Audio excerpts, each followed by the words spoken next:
من يهده الله فلا مضل له ومن يضلل فلا هادي له وأشهد أن لا إله إلا الله وحده لا شريك له وأشهد أن محمدا عبده ورسوله أما بعد فقد قال الله تبارك وتعالى في القرآن المجيد والفرقان الحميد أعوذ بالله من الشيطان الرجيم بسم الله الرحمن الرحيم ذكرهم بأيام الله وقال الله تبارك وتعالى في مقام آخر إن الله وملائكته يصلون على النبي يا أيها الذين آمنوا صلوا عليه وسلموا تسليما الصلاة والسلام عليك يا سيدي يا رسول الله وعلى آلك وأصحابك يا سيدي يا حبيب الله الصلاة والسلام عليك يا سيدي يا رحمة للعالمين وعلى آلك وأصحابك يا سيدي يا خاتم النبيين. میرے دوستوں، عزیزوں، بزرگوں، بھائیوں، بیٹیوں، اللہ سبحانہ و تعالیٰ کا یہ احسان اور شکر ہے کہ اس نے ایک دفعہ پھر ہمیں اس پاک محفل میں بیٹھنے کی توفیق اور ہمت عطا فرمائی. میرے دوستوں، عزیزوں، دو چیزیں جن کو مل جاتی ہیں وہ بہت خوش قسمت انسان ہوتے ہیں. دو چیزیں کیا؟ کہ اللہ کا در اور اللہ کا ڈر. اللہ کا در اور اللہ کا ڈر. ہم سب لوگ کتنے خوش قسمت ہیں کہ ہم کو اللہ کا در ملا ذکر کرنے کے لیے. اور جب وہ ذکر کی محفل میں انسان اللہ کا ذکر کرتا ہے، مالک کو یاد کرتا ہے، تو کہتا ہے فاذکرونی اذکرکم، میرے بندے تم مجھے یاد کرو میں تجھے یاد کروں. یعنی جب ہم اللہ کو اب یاد کر رہے ہیں تو ہمارا مالک ہمیں یاد کر رہا ہے. ہم اس بندوں کی، اللہ کے بندوں کے، نیک بندوں کے محفل میں اللہ کو یاد کر رہے ہیں تو اللہ سبحانہ و تعالیٰ اپنے پاک فرشتوں کی محفل میں ہمیں یاد کر رہا ہے.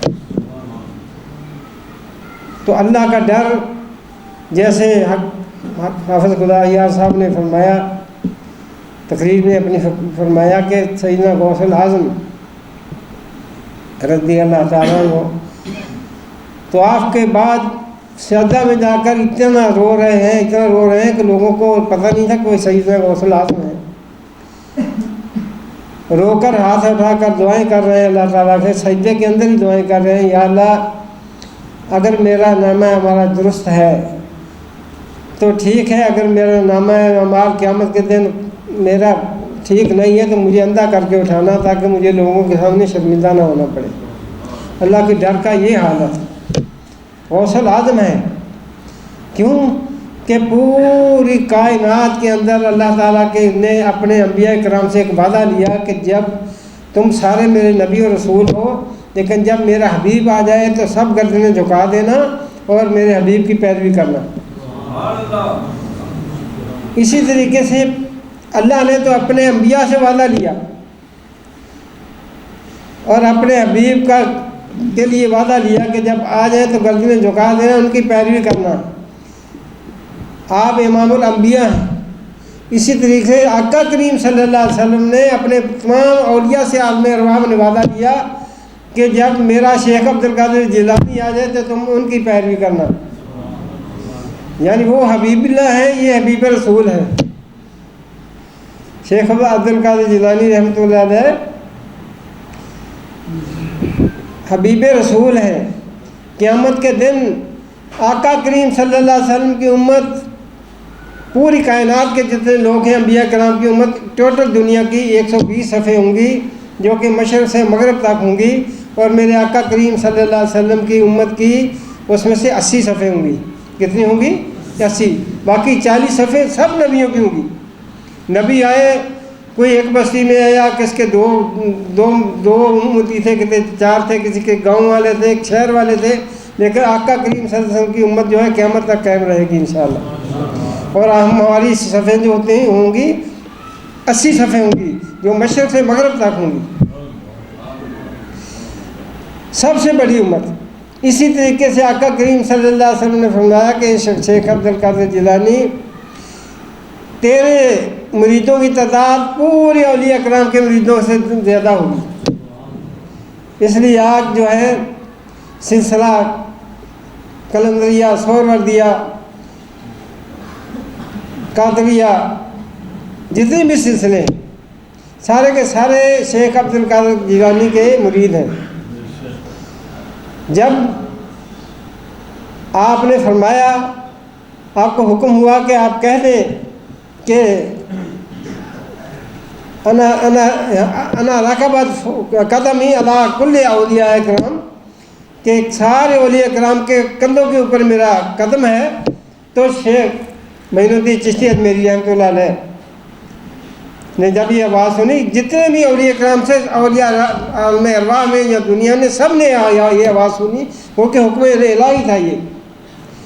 جب آواز سنی تو معین الدین چشتی اجمیری رحمۃ اللہ علیہ نے اسی وقت فرمایا کہ آپ کا قدم میری آنکھوں پر، میرے کندھوں پر اور میرے سر کے اوپر، تین چیزوں کے بارے میں فرمایا۔ اور جب فرمانے کے بعد جب ادھر گئے آپ کے دربار کے اوپر تو عرض کی، یا حضرت مجھے آپ کے اپنے قدموں میں جگہ دے دیجیے۔ تو حکم ہوا کہ یہ تو ہم نے شہاب الدین سہروردی رحمۃ اللہ کو یہ علاقہ دے دیا ہے، آپ کو ہم سلطان ہند بنا دیتے ہیں، آپ کو ہندوستان کا علاقہ دے دیتے ہیں۔ یہ چشتی سلسلہ جو ہے یہ آپ کو پورے ہندوستان کا مطلب کہ سربراہ بنا دیتے ہیں۔ اور سلسلہ جو نقش بندیاں ہیں وہ ہم نے بہاولہ کے زکری رحمۃ اللہ علیہ کو بخارا کے علاقے میں عطا کر دیا۔ یعنی سارے کے سارے سلسلے جو ہیں وہ آپ کے مرید ہیں، اور آپ کا قدم مبارک ان کے کندھوں کے اوپر ہے۔ جب تک آپ کی پیدائش نہیں ہوئی تھی، ولایت کے اوپر جس کو ولی کا مرتبہ ملتا تھا، ولایت کی مہر جو تھی وہ سیدنا علی رضی اللہ تعالیٰ عنہ لگاتے تھے، پھر انسان ولی بنتا تھا۔ لیکن جب آپ تشریف لائے اس وقت سے اب تک اور قیامت تک جس کے اوپر شیخ عبد القادر کی جیلانی کی مہر نہیں ہوگی وہ ولی نہیں بن سکتا۔ آپ کی مہر سے قیامت تک، یہ نہیں ہے کہ زندگی میں آپ دنیا سے ذرا بھی رخصت ہو گئے ہیں، لیکن تصرف آپ اسی طریقے سے تصرف ہو رہا ہے، مہر آپ ہی کی لگتی ہے، قیامت تک اسی طرح لگتی رہے گی۔ تو میرے دوستوں عزیزوں، بچپن میں ہم جب زمیندارا کرتے تھے دیکھتے تھے کہ جب وہ جو گنے کے کھیت کھڑے ہوتے تھے تو جو گنے سیدھے ہوتے تھے وہ ہمارے بزرگ رکھ لیتے تھے کہ اس کا بیج ڈالنا ہے۔ کیا کرنا ہے؟ بیج ڈالنا ہے۔ اس وقت تو ہمیں ان چیزوں کو پتہ نہیں لگتا تھا، اور یہ گندم جو کھڑی ہوتی تھی بڑے بڑے سٹوں والی، اس کو بھی رکھ لیتے تھے الگ کر کے کہ یہ اس کا بیج ڈالنا ہے۔ اب ہمیں اندازہ ہوتا ہے کہ جو خود گرا ہوا ہے، یعنی گندے کا جو کھیت جو نیچے گرا ہوا ہے، جو خود گرا ہے وہ کسی کو کیسے اٹھا سکتا ہے؟ یعنی بیج جو ہے وہ اچھا ہوگا تو اسی کو ڈالیں گے تو آگے جا کر فصل اچھی ہوگی۔ میرا مقصد شیخ عبد القادر جیلانی کی طرف ہے کہ آپ کے والد ماجد رحمۃ اللہ علیہ، حضرت ابو صالح رحمۃ اللہ علیہ اتنے پاک باز، اتنے نیک تھے کہ سفر کر رہے ہیں، سفر کے اندر بھوک لگی، کھانا نہیں تھا پاس، دیکھا کہ دریا کے اندر ایک سیب جو ہے وہ تیرتا ہوا آ رہا ہے۔ آپ نے وہ سیب اٹھایا اور دو کر کھا لیا، بھوک لگی ہوئی تھی، کھا لیا۔ کھانے کے بعد احساس پیدا ہوا، صالحین کی آپ بات کو میں آپ کو بتا رہا ہوں کہ صالحین کیسے کنہیں کہتے ہیں۔ وہ سیب کھا لیا اور پھر سوچنے لگے کہ یہ سیب جو ہے میں نے تو اس کے مالک سے اجازت نہیں لی ہے، میں نے یہ کیسے سیب کھا لیا، یہ تو میرے لیے حلال نہیں ہے۔ آپ اس جس طرف سے دریا کا پانی آ رہا تھا اسی طرف چلنے لگے۔ جب چلتے چلتے دیکھا کہ ایک باغ کے کنارے پہ پہنچ گئے اور سیب کا درخت جو تھا وہ وہاں پہ لٹکا ہوا تھا دریا کے پانی کی طرف، آپ نے سمجھ لیا کہ یہ سیب اسی درخت سے گرا ہوگا، تو آپ اس باغ کے اندر داخل ہو گئے۔ باغ کے اندر داخل ہونے کے بعد جو مالک تھے وہ تھے شیخ عبد القادر جیلانی رضی اللہ تعالیٰ کے نانا عبداللہ سومی رحمۃ اللہ علیہ۔ ان سے بات کی، کہنے لگے یا حضرت مجھ سے بہت بڑی غلطی ہو گئی ہے، اب میں آپ سے معافی مانگنے آیا ہوں کہ آپ کے باغ کا سیب جو تھا وہ دریا کے اندر گرا ہوا تھا، تو 2-4 کلومیٹر آگے میں نے اس کو پکڑا کھا لیا، اب مجھے آپ سے میں بخشوانے آیا ہوں کہ یہ یا تو مجھے معاف کر دیں یا اس کا آپ اجر لے لیں۔ تو آپ بھی آنکھوں والے تھے، ولی تھے، اللہ کے کامل ولی تھے، فرمانے لگے ایسے تو معافی نہیں ملے گی، ابھی آپ کو کچھ ایسا میرے ساتھ اس باغ میں کام کرنا پڑے گا۔ آپ نے کہا ٹھیک ہے، جب تک معافی نہیں ملتی میں آپ کے ساتھ کام کروں گا۔ ابو صالح رحمۃ اللہ علیہ کام کرنے لگے، کام کرتے رہے، باغ کی رکھوالی کرتے رہے، سال گزر گیا۔ پھر عرض کی یا حضرت اب میری جو مشقت ہے پوری ہو گئی ہے۔ فرمایا مشقت تو تمہاری پوری ہو گئی ہے، لیکن ایک اور شرط ہے۔ کہنے لگے وہ کیا؟ کہنے لگے میری بیٹی ہے، وہ آنکھوں سے اندھی ہے، کانوں سے بہری ہے، اور پاؤں سے وہ گولی ہے، جیسے پاؤں کام نہیں کرتے، اس کے ساتھ تیری میں شادی نکاح کرنا چاہتا ہوں، ابھی اس کے ساتھ نکاح کرنا پڑے گا۔ آپ نے فرمایا کیونکہ مجھے معافی چاہیے، میں اللہ کے دربار میں سرخرو ہونا چاہتا ہوں، لہذا مجھے یہ بھی منظور ہے۔ آپ نے اپنی بیٹی کو پردے سے بلایا، آ کر بیٹھ گئی، نکاح پڑھوا دیا۔ نکاح پڑھانے کے بعد جب آپ اپنی بیوی کے پاس گئے تو دیکھا بہت ہی حسین اور خوبصورت عورت، سیدنا فاطمہ، نام ان کا بھی فاطمہ ہی تھا، سامنے بیٹھی ہوئی ہیں، آنکھیں بھی ٹھیک ہیں، کان بھی ٹھیک ہیں، اور ٹانگیں بھی بالکل ٹھیک ہیں، صحیح سلامت ہے۔ اللہ کا شکر ادا کیا اور عبداللہ سومی سے عرض کی یا حضرت آپ نے یہ کیا میرے ساتھ مذاق کیا ہے؟ فرمایا بیٹا میں نے تیرے مجاہدات کو دیکھتے ہوئے، تیری عبادت کو دیکھتے ہوئے تجھے میں نے پہچان لیا تھا کہ تو اللہ کا ولی ہے، اس لیے میں نے اپنی بیٹی کا انتخاب تیرے لیے کیا، اور میری بیٹی ایسی ہے کہ جس نے ابھی آج تک کسی غیر محرم کو نہیں دیکھا، کسی غیر محرم کا چہرہ نہیں دیکھا، اس لیے میں کہا کہ یہ آنکھوں سے اندھی ہے۔ آج تک کسی غیر محرم کی ان کے کانوں نے آواز نہیں سنی، اس لیے میں نے کہا کہ کانوں سے بہری ہے۔ آج تک انہوں نے کسی غیر محرم سے کلام نہیں کیا، اس لیے میں نے کہا کہ یہ گونگی ہے، بول نہیں سکتی۔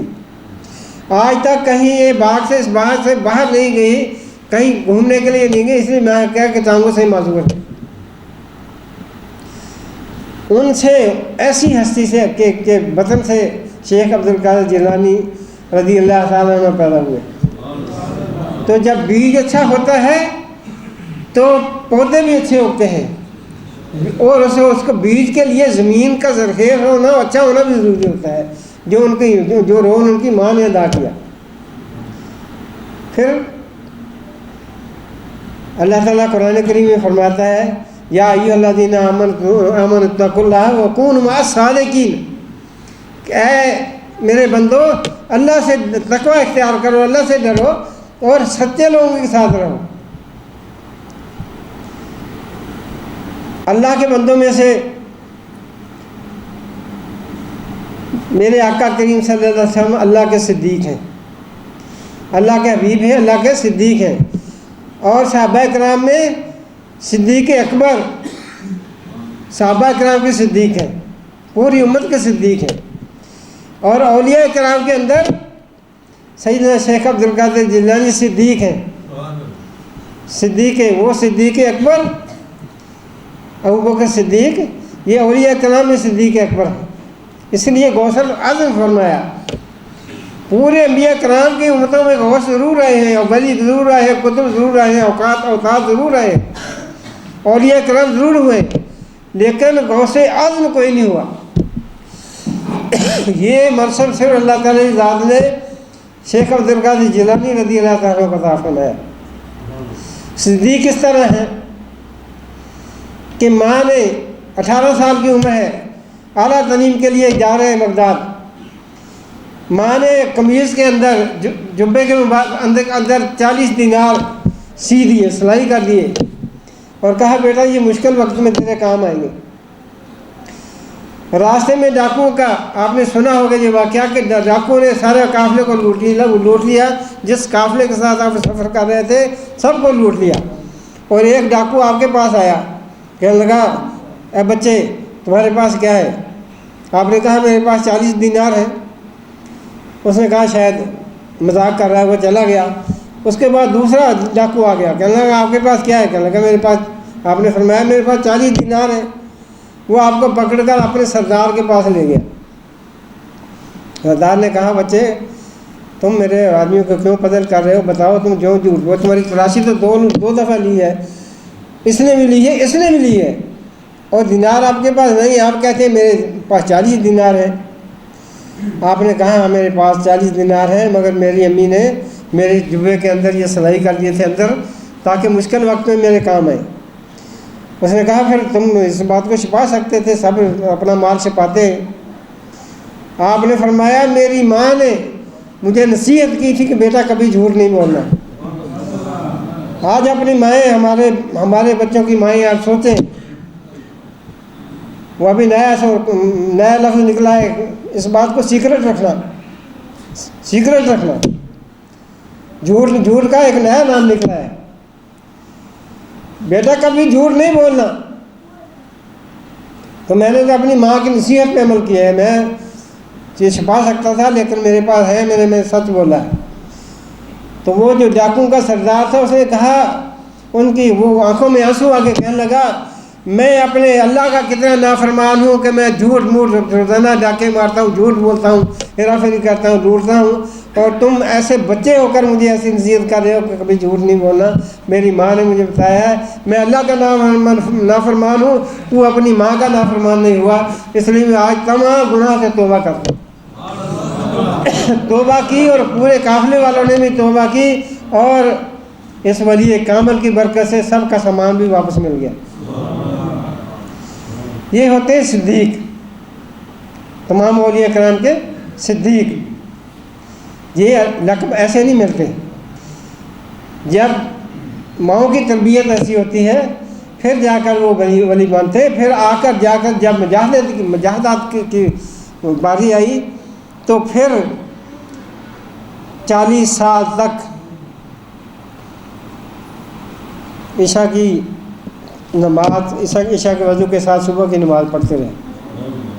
جب کہیں وضو ٹوٹ جاتا دوبارہ کر لیتے، لیکن پوری رات جو ہے وہ وضو میں رہتے۔ 15 سال تک ایک ٹانگ پہ کھڑے ہو کر قرآن پاک رات کو شروع کرتے، صبح ختم کر دیتے۔ 15 سال تک یبیتون سجدا وقیاما، اللہ تعالیٰ قرآن کی فرماتا ہے کہ یہ لوگ رات کو سجدے کرتے ہیں اور قیام میں پوری رات گزار دیتے ہیں۔ یہ لوگ ہیں اللہ کے بندے۔ تو قرب اللہ ہے بالنوافل، اللہ تعالیٰ کا وہ جو قرب حاصل کرتے ہیں، یہ کیا کرتے ہیں؟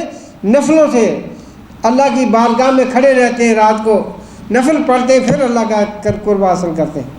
ایسے نہیں ہوتا، پھر جب قرب حاصل کر لیتے ہیں، کہ بخاری شریف کی حدیث ہے کہ اللہ سبحانہ وتعالیٰ فرماتا ہے کہ میں اس بندے کی زبان بن جاتا ہوں جس سے وہ بولتا ہے، اس کے ہاتھ بن جاتا ہوں جس سے وہ پکڑتا ہے، اس کے کان بن جاتا ہوں جس سے وہ سنتا ہے، اس کے پاؤں بن جاتا ہوں جس سے وہ چل کر جاتا ہے۔ اس لیے میرے دوستوں عزیزوں، ادارہ منہاج الرسول میں آج بیٹھے ہیں، ان کی یاد منا رہے ہیں۔ ایک لڑکا آپ کی خدمت میں حاضر ہوا، کہا یا حضرت، اس لڑکے کا کشف تھا، مراقبہ کرتے جیسے ہم آپ کو مراقبہ کرتے ہیں، وہ اس منزل تک پہنچ گیا تھا کہ اس کا کشف جو تھا وہ اوپن ہو گیا تھا، کھل گیا تھا۔ اس نے دیکھا کہ اس کے باپ کو قبر کے اندر عذاب ہو رہا ہے۔ وہ روتا ہوا آیا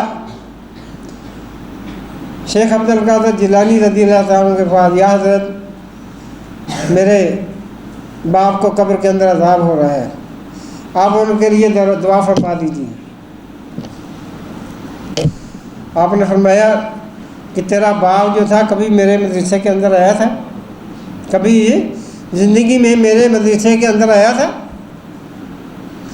کہنے لگا نہیں، لیکن ایک دفعہ ایسا ہوا تھا کہ میں نے اپنے باپ کی انگلی پکڑی ہوئی تھی اور میرا باپ جو تھا وہ مجھے لے کے جا رہا تھا اور انہیں مجھے کہا کہ وہ شیخ عبد القادر جیلانی کا مدرسہ ہے. یہ مجھے اتنا بتایا تھا. آپ رضی اللہ تعالیٰ نے ہاتھ اٹھائے. ہاتھ اٹھانے کے بعد دعا کی، اے اللہ، اے میرے مالک، اس بچے کا باپ یہ جانتا تھا کہ یہ شیخ عبد القادر جیلانی کا مدرسہ ہے. اس نے انگلی اٹھا کر اپنے بچے کو بتایا تھا تو اس کی اس قرب کے صدقے میں یا اللہ اس کو اس کی بخشش فرما دے. اللہ سبحانہ تعالیٰ نے وہ دعا قبول کی اور اس کا قبر کا عذاب جو ہے وہ اٹھا لیا گیا. وہ بچہ جو تھا وہ فوری طور پر روتے ہوئے ہنسنے لگا، یا حضرت میرے باپ کا قبر کا عذاب جو ہے اللہ نے ہٹا لیا. میرا باپ اب میرے باپ کو اللہ نے بخشش فرما دی ہے. تو یہ جو اللہ والوں کے جو فقیروں کے مدرسے ہوتے ہیں، یہ قیامت کے دن پتہ چلے گا کہ یہاں ہم حاضری دیتے ہیں، ہم سب لوگ فقیر لوگ ہیں، لیکن خدا جانے ہم قسمت کے سکندر ہیں کہ ہمیں اللہ تعالیٰ نے یہ موقع دیا کہ ہم اس ادارہ منہاج رسول کے اندر جہاں پہ بچے قرآن حفظ کر رہے ہیں، یہ بچے قرآن حفظ کرتے ہیں، یہ اللہ کے رسول کے مہمان ہوتے ہیں. پورے محلے کے اندر جس مدرسے میں قرآن پڑھتے ہیں حفظ کرتے ہیں لوگ، پورے محلے کے اندر اللہ کا عذاب نازل نہیں ہوتا، اتنی رحمت ہوتی ہے. اور اللہ تعالیٰ نے اس دعا کی برکت سے اس کا عذاب اٹھا لیا. میرے دوستو عزیزو، اللہ تعالیٰ نے فرمایا کہ میں اس کی زبان بن جاتا ہوں جس سے وہ بولتا ہے. اب بولتا تو وہ ہو رہا ہے لیکن زبان اللہ کی ہوتی ہے. یہ اللہ کے ولیوں کی یہ شان ہے. تو وہ تو غوث الاعظم ہے، لیکن انہوں نے کیا کیا؟ پوری زندگی اللہ کا کسی کو شریک نہیں کیا. پوری زندگی توحید کا سبق دیا کہ ایک اللہ کو مانو، ایک رسول کو مانو، ایک قرآن کو مانو، پھر جا کر اللہ کا قرب ملے گا. راتوں کو رو رو کر اللہ سے دعائیں کرو. اللہ تعالیٰ کو منانے کا اتنا مشکل کام نہیں ہے. آپ رات کو اٹھ کر صرف وضو کر لیں اور 2 رکعت نفل پڑھ لیں. آپ کی آنکھوں سے اگر ایک قطرہ ٹپک پڑا اور دعا کی، اللہ تعالیٰ قبول کر لیتا ہے، بخشش کر دیتا ہے. کیونکہ 3 قسم کے لوگ آقا کریم صلی اللہ علیہ وسلم نے فرمایا کہ 3 قسم کے لوگ جن کو دیکھ کر اللہ تعالیٰ مسکراتا ہے. پہلے وہ جو رات کو اٹھ کر گرم بستر کو پرے پھینک کر وضو کرتے ہیں، اللہ کے سامنے کھڑے ہو جاتے ہیں، نفل ادا کرتے ہیں. اللہ تعالیٰ اپنے شان قدرت کے مطابق، حالانکہ وہ جسم سے پاک ہے، لیکن آقا کریم صلی اللہ علیہ وسلم نے فرمایا کہ وہ اللہ تعالیٰ اپنی شان قدرت کے مطابق وہ مسکراتا ہے. اور جس کو دیکھ کے اللہ مسکرائے، دیکھو بتاؤ اس کے گناہ رہ سکتے ہیں؟ دوسرے وہ لوگ جو جماعت کے ساتھ نماز پڑھتے ہیں، جب وہ نماز کے لیے صف بندی کر رہے ہوتے ہیں، صف کھڑی کر رہے ہوتے ہیں، اللہ تعالیٰ ان لوگوں کو دیکھ کر مسکراتا ہے. اب جو لوگ جماعت کے ساتھ نماز نہیں پڑھتے، وہ غور کریں کہ اللہ تعالیٰ کی کتنی بڑی مسکراہٹ اور بخشش سے وہ محروم ہو رہے ہیں. اور تیسرے وہ لوگ جو اللہ تعالیٰ کے سامنے جہاد کرنے کے لیے صف بندی کر رہے ہوتے ہیں. جہاد فرض عین ہے. جب آپ کا جو امیر المومنین، جو آپ کا جو سربراہ حکومت کا ہے، وہ جہاد کا اعلان کر دے تو آپ پر یہ فرض عین ہے کہ آپ جہاد کریں. اب یہ حکمرانوں کو سوچنا ہے کہ ہم نے کیا کرنا ہے، ہم اپنے فلسطین بھائیوں کے لیے. یہ بوجھ جو ہے حکمرانوں کے اوپر ہوگا. صلاح الدین ایوبی سلطان ہند ہیں، اور بتایا گیا کہ یہودی اب سارے اکٹھے ہو گئے وہاں پہ. آپ نے فرمایا کہ اچھا ہوا، مجھے ان کو ڈھونڈ کر مارنا نہیں پڑے گا. تو 3 یہ ہمارا بیت المقدس جو ہے ہمارا قبلہ ہے، جیسے مفتی صاحب نے فرمایا. آقا کریم صلی اللہ علیہ وسلم نے فرمایا کہ 3 جگہوں کا سفر کرنا واجب ہے. 3 جگہوں کی طرف سفر کرو، بیت اللہ کی طرف، روضہ رسول کی طرف اور بیت المقدس کی طرف۔ اس لیے تمام انبیاء کا یہ قبلہ اول ہے۔ ہمارے آقا کریم صلی اللہ علیہ وسلم نے انبیاء کی جماعت کرائی ہے، وہاں پہ امامت کرائی ہے۔ ہمارا یہ فرض بنتا ہے کہ اس علاقے کی آزادی کے لیے ہم سب پر فرض ہے، لیکن ہم اپنی اپنی طاقت کے مطابق جو ہے ہمیں کرنا ہے، کیونکہ یہ حکمران وقت کے حکمران کا جو ہے ہوتا ہے فرض 57 اسلامی ممالک ہے اور 74 لاکھ ان کی فوج ہے اسلامی ملکوں کی۔ 74 لاکھ فوجیوں کے ہوتے ہوئے ایک ضلع لاہور سے بھی کم علاقے کا جو اسرائیل ہے وہ قابو میں نہیں آ رہا۔ کیوں؟ میں نے پہلے عرض کیا کہ جو گرا ہوا ہوگا، خود گرا ہوا ہوگا، وہ کسی کو کیسے کھڑا کر سکتا ہے؟ انہوں نے غلام بنائے ہوئے ہیں۔ یہ IMF کیا ہے؟ جب آپ کسی سے قرضہ لے لیتے ہیں، آپ کو اس کے سامنے بول سکتے ہیں؟ کبھی نہیں بول سکتے، کیونکہ آپ تو مخلوق ہیں۔ اس لیے ہمیں ان باتوں کے بارے میں سوچنا چاہیے کہ ہمیں ان قرضوں سے جان چھڑانی چاہیے۔ جب آپ آزاد ہوں گے ذہنی طور پر، جسمانی طور پر، مادی طور پر، روحانی طور پر، پھر آپ بات کر سکتے ہیں، پھر آپ عمل بھی کر سکتے ہیں۔ جب تک یہ چیزیں نہیں ہوں گی تو ہمارے لیے مشکلات میں اضافہ ہوتا رہے گا، کیونکہ مشکل ایسا کام نہیں ہے۔ اللہ سبحانہ و تعالیٰ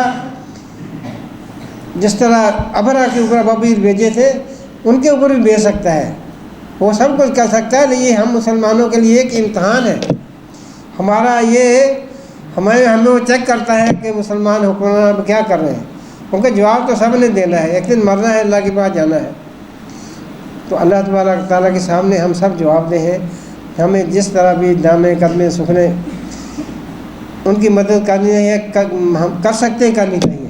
حکمرانوں کو بھی یہ سوچنا چاہیے کہ ہمارے بھائی جو ہیں لہو لہان ہیں، وہاں پہ آپریشن کرنے کے لیے بے ہوش کرنے کی دوائی نہیں ہے۔ جب گولیاں، بموں کی گولیاں جو ہیں لگی ہوئی ہیں، بولٹ کی گولیاں لگی ہوئی ہیں، تو میں نے آج دیکھا ایک بچہ ہے، اس کی گولی نکال رہا ہے ڈاکٹر، وہ سورہ مزمل کی تلاوت کر رہا ہے، اور تلاوت کرتے وہ اتنا مگن ہے کہ اس کو گولی نکالنے کی تکلیف نہیں رہ ہو رہی۔ تو وہ اب کیا کہہ رہے ہیں؟ کسی کی طرف امید نہیں لگاتے، کہتے ہیں حسبی اللہ، پھر بھی کہہ رہے ہیں حسبی اللہ، حسبی اللہ و نعم الوکیل، نعم المولا و نعم النصیر۔ تو میرے دوستوں کی عزیزوں، اللہ کے بندے دعا کرتے ہیں، ہم بھی اب دعا کریں کہ ان کی اللہ تعالیٰ مشکل آسان فرمائے، اسرائیلیوں کے اوپر اپنا عذاب نازل فرمائے جو یہ زیادتی کر رہے ہیں، ظلم کر رہے ہیں۔ میرے دوستوں عزیزوں، اللہ کے بندوں کی باتیں کبھی ختم نہیں ہوتی، ہم رات دن ان کی ذکر، ان کی باتیں کرتے رہیں تو کبھی ختم نہیں ہوتی۔ لیکن اصل بات یہ ہے کہ اللہ تعالیٰ کا ڈر خوف پیدا کریں، اللہ کا ڈر جس طرح مل گیا اس طرح اپنے اندر اللہ کا ڈر خوف پیدا کریں۔ حضرت جنید بغدادی رحمۃ اللہ علیہ کے سری سکتی رحمۃ اللہ علیہ ماموم بھی تھے، ان کے پیر بھی تھے۔ تو ایک دن روتے روتے کہنے لگے، بیٹا میری قبر جو ہے مسلمانوں کے قبرستان سے الگ بنانا، تاکہ میری وجہ سے، میرے عذاب کی وجہ سے دوسرے مسلمانوں کو تکلیف نہ ہو۔ اللہ کا اتنا بڑا ولی شیخ سری سکتی رحمۃ اللہ علیہ، وہ اللہ کے خوف سے اتنا ڈر کے روتے تھے، کہتے تھے میری قبر الگ بنانا تاکہ دوسرے مسلمانوں کو تکلیف نہ ہو۔ تو ہم کہاں کھڑے ہیں؟ ہم کیا سمجھتے ہیں اپنے آپ کو؟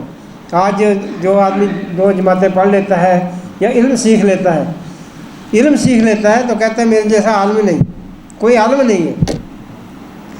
میرے دوستوں عزیزوں، یہ اللہ کی عطا ہے، جس کو عطا کرتا ہے، یہ پڑھنے سے، زیادہ پڑھنے سے نہیں، یہ علم جو ہے اللہ کے ولیوں کو اللہ کی خاص رحمت سے ملتا ہے۔ حضرت بہلول دانا رحمۃ اللہ علیہ ہارون رشید کے دربار کے اندر آ گئے، وہاں دیکھا کہ ایک بہت بڑے عالم بیٹھے تھے اور اپنے علم کی وہ دھاک بٹھانے کے لیے بہت بڑی بڑی باتیں کر رہے تھے، اور ہارون رشید سے کہنے لگے کوئی ایسا بندہ لاؤ جو میرا مقابلہ کر سکے، میرے ساتھ مناظرہ کر سکے۔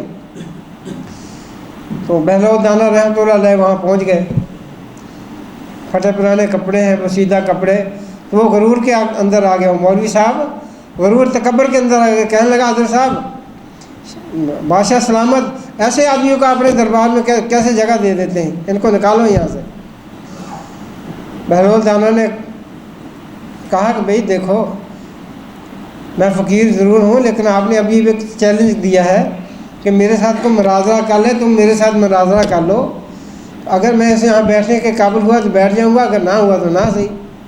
کہنے لگا میری شرط یہ ہے کہ میں اگر آپ ہار گئے تو میں 1000 دینار دوں گا، آپ جیت گئے تو میں 1000 دینار دوں گا، میں ہار گیا تو مجھے آپ کو دینا پڑے گا. بہلول دانا نے کہا کہ یار میرے پاس فقیروں کے پاس پیسے تو نہیں ہوتے، دعائیں ہوتی ہیں، لیکن خیر کچھ نہ کچھ ہو جائے گا، آپ ایسے کرو سوال تو کرو. اس مولوی نے سوال کیا. کہنے لگا بہلول دانا میری ایک گتھی سلجھا دیجیے. فرمایا بتاؤ. کہنے لگا ایک کمرے کے اندر 4 آدمی ہیں، جن میں 2 میاں بیوی ہیں. 2 کیا ہے؟ میاں بیوی. ایک آدمی نماز پڑھ رہا ہے، ایک نے روزہ رکھا ہوا ہے. اور اچانک ایک آدمی اس کمرے کے اندر داخل ہوتا ہے تو وہ جو میاں بیوی ہے ان کا نکاح ٹوٹ جاتا ہے، جو روزہ دار اس کا روزہ ٹوٹ جاتا ہے، جو نمازی ہے اس کی نماز ٹوٹ جاتی ہے. اب بتائیے وہ شخص جو اندر داخل ہونے والا ہے وہ کون ہے؟ بہلول دانا نے فرمایا وہ جو شخص اندر داخل ہونے والا ہے چند مہینے پہلے 6-7 مہینے پہلے اس کا پتہ چلا تھا کہ وہ فوت ہو گیا ہے. وہ جو اندر میاں بیوی بیٹھے اس کے بیوی کا پہلا شوہر ہے، اس کا پتہ چلا تھا وہ فوت ہو گیا ہے. اور 4 مہینے عدت گزرنے کے بعد اس بیوی نے اس دوسرے شوہر کے ساتھ نکاح کر لیا، یعنی نکاح پہ نکاح ہو گیا. اور یہ جو نماز پڑھ رہا ہے یہ اس کے اصالِ ثواب کے لیے، اس کو نفل پڑھنے کے لیے لگایا ہوا بندے کو. جس نے روزہ رکھا ہے وہ اس کے اصالِ ثواب کے لیے روزہ رکھوایا ہوا ہے. اب جب کہ وہ زندہ ہو کے واپس آ گیا ہے، اس میاں بیوی کا نکاح بھی ٹوٹ گیا، اس کا روزہ بھی ٹوٹ گیا، اس کی نماز بھی ٹوٹ گئی.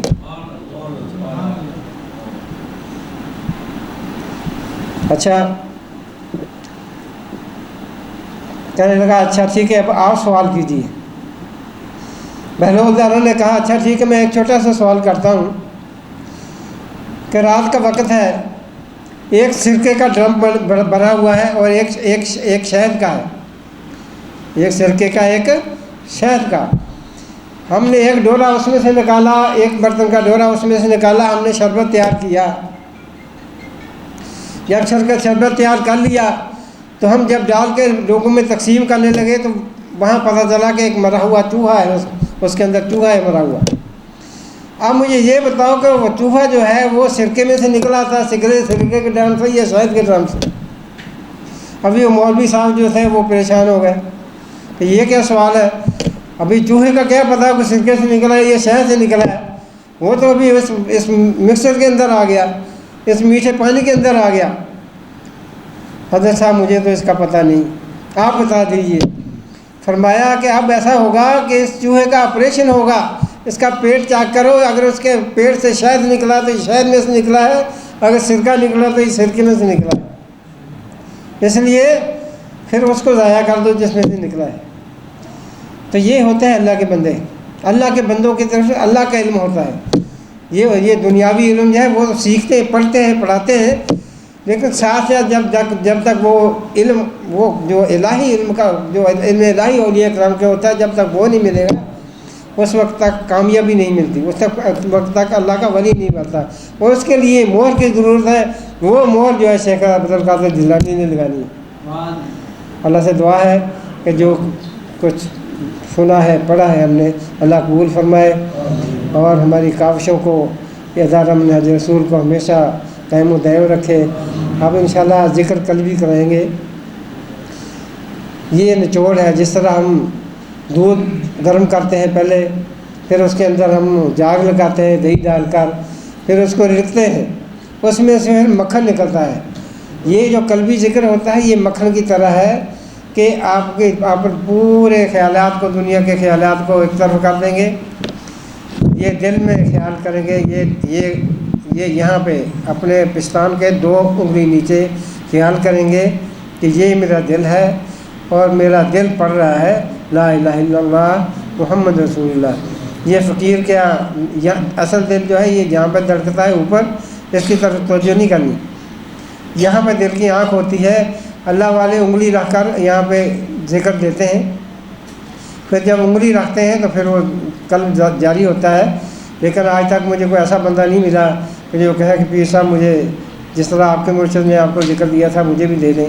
لیکن آتے ہیں لوگ، ہم بھی کہتے ہیں ٹھیک ہے جس طرح کہتے ہیں ویسے کرواتے ہیں، لیکن ابھی ہم ذکر اجتماعی کروائیں گے۔ اجتماعی ذکر جو ہوتا ہے آپ آنکھیں بند کر لیں گے، یہ فقیر چند اشعار پڑھے گا، جیسے ہی لا الہ الا اللہ کی ضرب لگائے گا آپ نے اپنے دل کی آواز سننی ہے کہ میرے دل میں جو ہے میرا دل پڑھ رہا ہے لا الہ الا اللہ محمد رسول اللہ۔ آپ نے زبان سے نہیں پڑھنا، زبان سے اس کا کوئی تعلق نہیں۔ زبان سے میرا سلسلہ قادری بھی ہے، جب ہم سلسلہ قادری کا ذکر کرتے ہیں وہ جہر میں کرتے ہیں لا الہ الا اللہ محمد رسول اللہ۔ جب ہم نقشبندی سلسلے میں قلبی ذکر کرتے ہیں وہ زبان کو تعلق کے ساتھ لگا لیں، زبان حرکت نہیں کرے، سانس کے ساتھ اس کا کوئی تعلق نہیں، سانس بھی آتا جاتا رہے، صرف اپنے دل میں خیال کرنا ہے کہ میرا دل پڑھ رہا ہے لا الہ الا اللہ محمد رسول اللہ۔ جب یہ خود پڑھنا شروع ہو جائے گا تو آپ نے اس کی آواز سننی ہے، یہ اس دل سے آواز آئے گی لا الہ الا اللہ محمد رسول اللہ انشاءاللہ تعالی۔